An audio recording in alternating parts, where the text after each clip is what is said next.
Welcome back to session 0. This is the second of 5 sessions with my fighter named Cobb. If you want to know why I am doing 5 session campaigns, go back and watch the first video in this series. I do explain my thought process in how I'm going to be doing solo play going forward. Now, one thing I often forget to do when playing solo is do the end of session move when I get to the end of the session. So let's do that really quickly.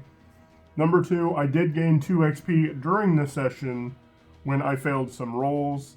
When you reach the end of the session, choose one of your bonds. I have no bonds, so we're not going to worry about that. Once bonds have been updated, look at your alignment. My alignment is neutral, which says defeat a worthy foe. Now, I did knock out Yev, but I do not consider that defeating a worthy foe. So I do not gain XP for that. Then we have these questions. Did we learn something new and important about the world? I think definitely yes. I did a spout lore about the Sukhotan prison pits and learned all about them and the torture. So I am going to give myself an XP for that. Did I overcome a notable monster or enemy? Again, no. That goes along with the neutral alignment. Did we loot any measurable treasure? Again, no. So I have a total of 3 XP, and that XP might come in handy in this session. I have made some custom moves for climbing the pit, one on first landing and a slightly modified one on second landing, and those moves might let me use XP to enhance the roll. I say might, I've written it, so I know that is the case. You might see it is probably what I should have said. Now for goal, I know I had talked in the last video, I think his goal would be to defeat Yev, but I think a better goal is control the food supply, because I'm going to do some randomization at the beginning, which might not work with the goal of defeat Yev. So then I do have a couple of stakes questions. Who has made the climb? We do have some NPCs. I'm going to see if any of them have made the climb and escaped. And will Cobb take control of the food supply? Since that's his goal, I need to be reminded to play to find out what happens. And that is why that is that stakes question. So now let's quickly go through that randomization, starting with Yev. I'm going to ask 1 or 2 questions. First question is always going to be, has this NPC been selected for torture? Of course, torture is forcing them to make the climb, which they may fall and get hurt from, or they may escape. So, first one is Yev. First question is, was he selected for torture? Yes, he was. Now, in this case, I'm going to ignore the but and the and, because I want to follow this up. Yes, he was selected. Next question, did he escape? Yes, he did, and that is why I made the goal here to control the food supply rather than to defeat Yev, because now, right at the beginning, Yev has escaped. He's gone. Next, let's go to Brienne. Was Brienne selected for torture? Yes. Did she escape? Yes. Brienne, the merchant, is gone. That is one of his allies. Was Elsie chosen? No, she wasn't. So I'm not going to make a follow-up question. She was not selected for torture, so she could not have escaped. Finally, we have Hazrith the Wizard. I'm going to make another question with him as well, but let's start with, was he selected for torture? No, he was not selected for torture. I do have one other question, though, that's going to regard Hazrith and Elsie. Yev knew that there were 2 wizards in the pit with him that could have been stealing his food magically. So, did Yev take retribution on either of them? Yes, but. And I think here I am going to take that but. I'm going to say yes, but it was Hazrith, because Elsie is one of my allies. So, yes, he did take retribution against Hazrith, and he probably killed him. So, Hazrith, the Moody Wizard, is no more. We know that Dunstan already escaped, so we don't have to make a roll for him. Now, we have my allies. We know who I can count on right now. Elsie is still here in the prison with me. I want to see how much time has passed. How many weeks have passed? 6 weeks. He's been in here 6 weeks. And he is...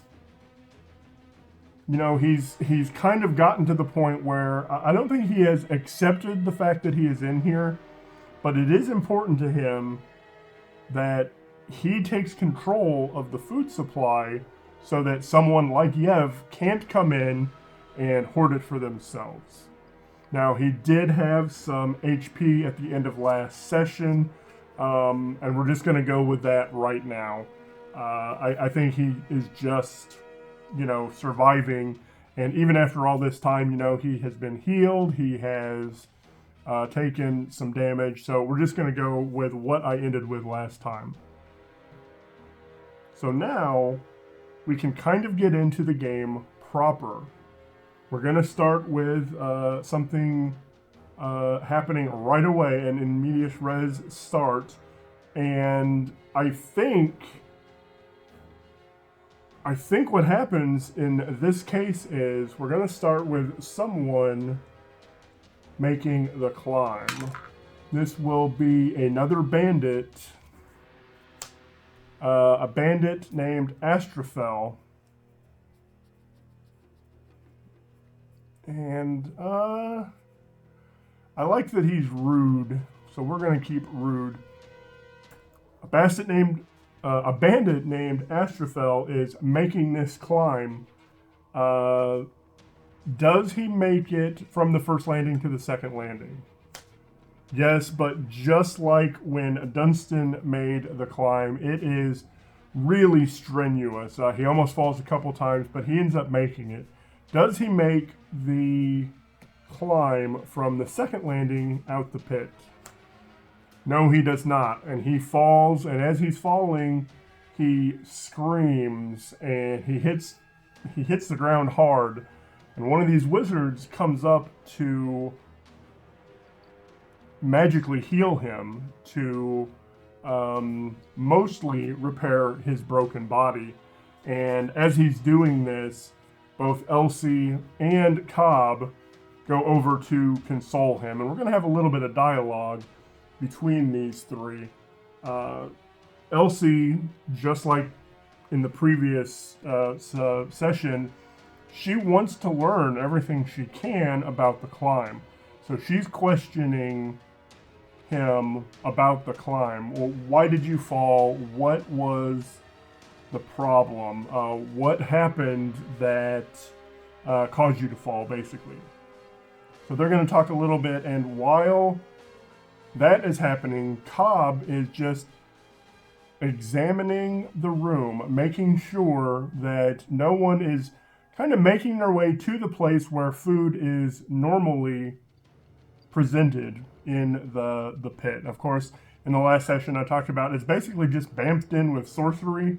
You do have the smell of ozone right before it comes in. So he's keeping an eye on the area where that food typically arrives. And he does see another bandit, someone who's not been here very long. Marigold is in the pit. She has just arrived. I don't like pious or coward. She's stingy, yeah. So she's basically going to be another Yev if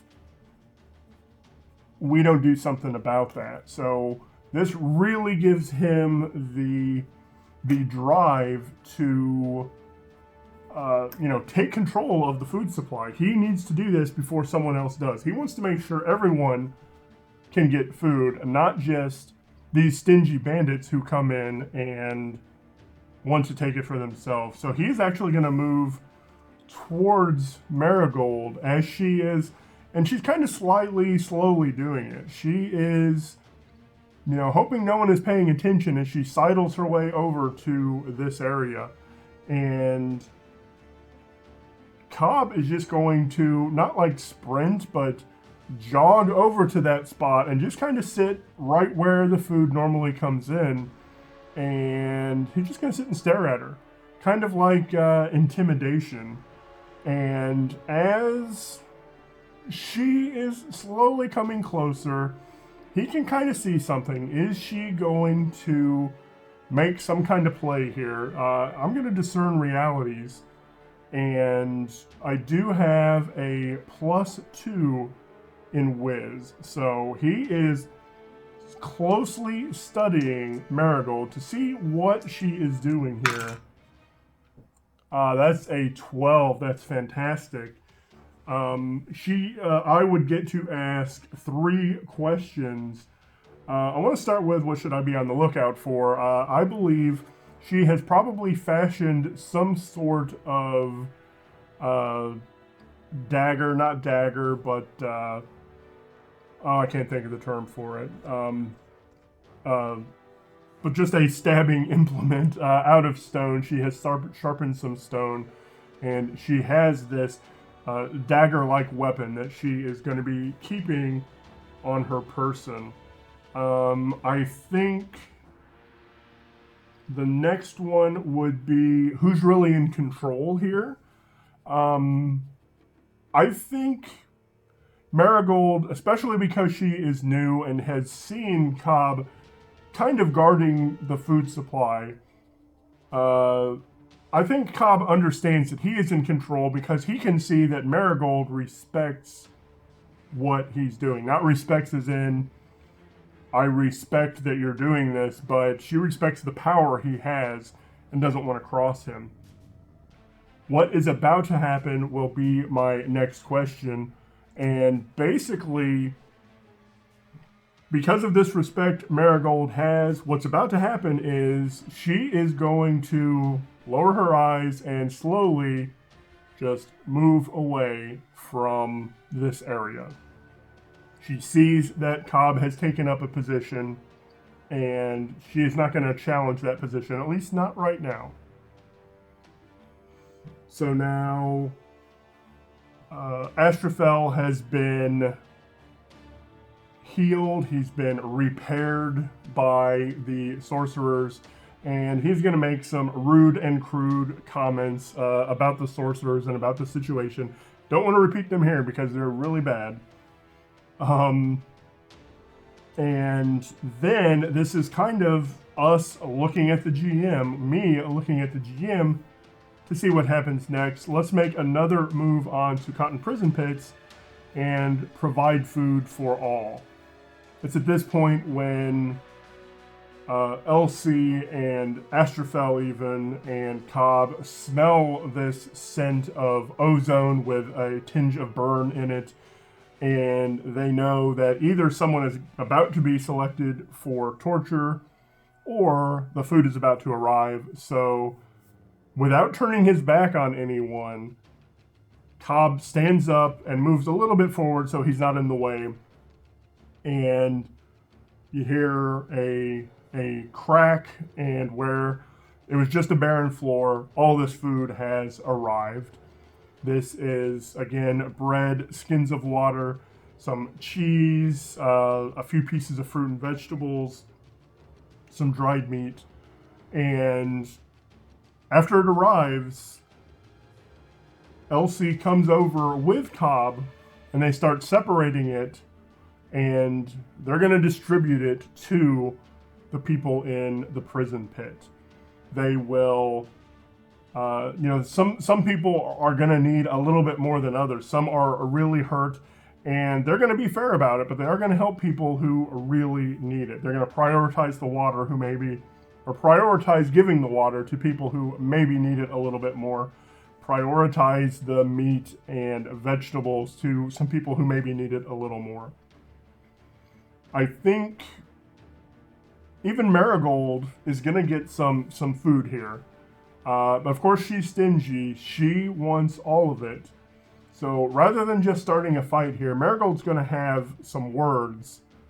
And she's just going to say, loudly so that everyone can see, or so that everyone can hear, what gives you the right to divvy out the food? And how does Cobb respond? I think Cobb just looks her in the eye and says, I give myself the right to do that. Because if I didn't, people like you, calling her out, people like you would take it all and keep it for yourself. So now I need to see how Marigold is going to respond to that. Does she take offense? And before I draw it, I'm going to say if she takes offense, she's going to start a fight over this. Does she take offense? No, and she even blanches. She probably realizes, well, yeah, you're right. If I was up there right now, I'd keep all the food for myself. So she blanches and backs down and walks away. And I honestly think that answers my question for this session and my goal. Will Cobb take control of the food supply? He does take control of the food supply. He has established himself as the person, along with Elsie, who is going to make sure everyone is getting food so that one person can't hoard that food.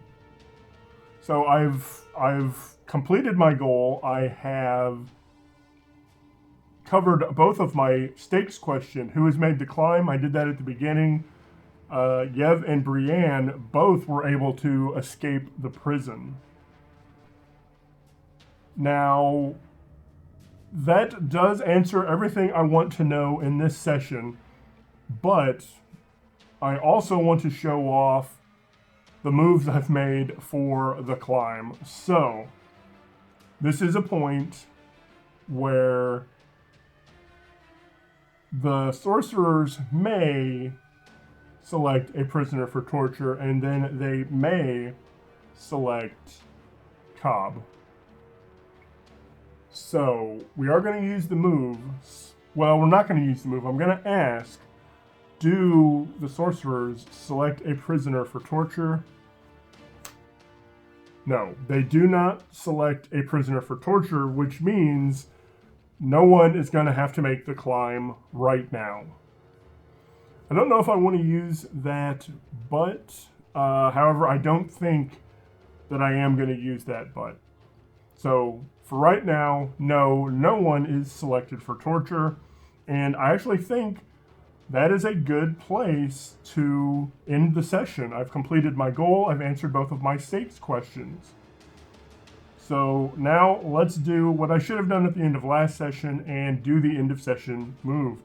Again, I have no bonds. I may end up making a bond with Brienne, or rather with Elsie at some point. But right now, he does not have a bond with Elsie. Neutral alignment, I have not defeated a worthy foe again in this session, so that's a no. And also, he is neutral. However, I think with him taking control of the food supply and being the person who wants to make sure everyone is taken care of, I'm probably going to change his alignment between sessions to good, because I think that is something that is not neutral. It is a good alignment. So he is going to change from neutral to good going into the next session. Did I learn anything new or important about the world? No, not really. I didn't spout lore.